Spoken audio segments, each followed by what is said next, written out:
If I wanted to buy a house, the one I like to use, but I'm getting old and nobody else may recognize it, is kind of a takeoff on Johnny Cash's Cadillac, where he assembled a Cadillac by stealing parts from the assembly line over a period of 10 or 12 years. And the gist of the song is he had a Cadillac in the 1957, 58, 59, 60, 61, 62, 63 Cadillac. And of course it was an ungainly look.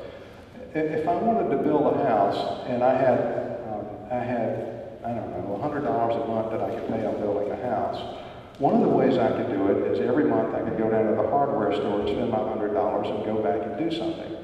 And then in about 20 years, I'd have a 1957, 58, 59, 60, and so on house.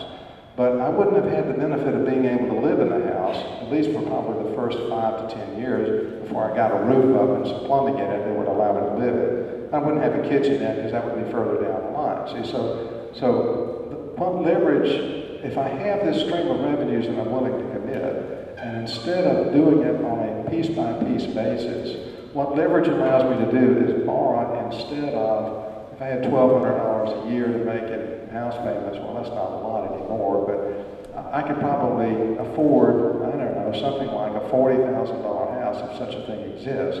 But adjust the numbers as you like. So if it's $1,000 a month, it doesn't matter. So then I can buy a $250,000 house because I can take out a mortgage and my payments will be within the amount of money that I was willing to pay. So that's a short way of looking at what leverage does. I take my revenue stream, and instead of using it little bits at a time, I use that revenue stream to borrow funds from somebody who will lend me the money, and I take the money and do what I wanted to do, but I'm still making that same stream of payments across a period of time. What I pay for that is interest.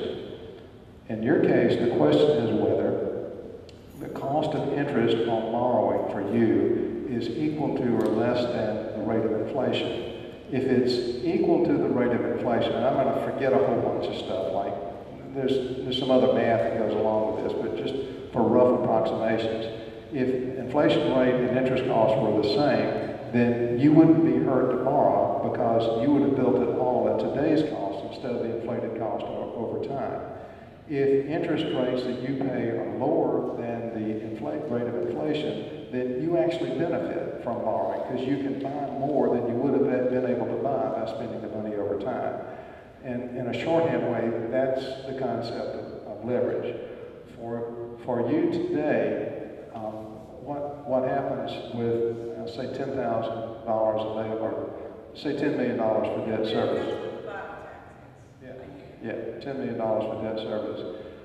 And interest rates are extraordinarily low today, but I'm guessing that you could borrow somewhere in the neighborhood of 220 million with $10 million for debt service over about a 20 to 25 year term. Maybe a little bit longer than that term, maybe a little bit more, maybe a little bit less. But instead of spending $10 million a year, you're going to get to spend $220 million up front today at today's construction cost instead of paying construction costs 20 years in the future.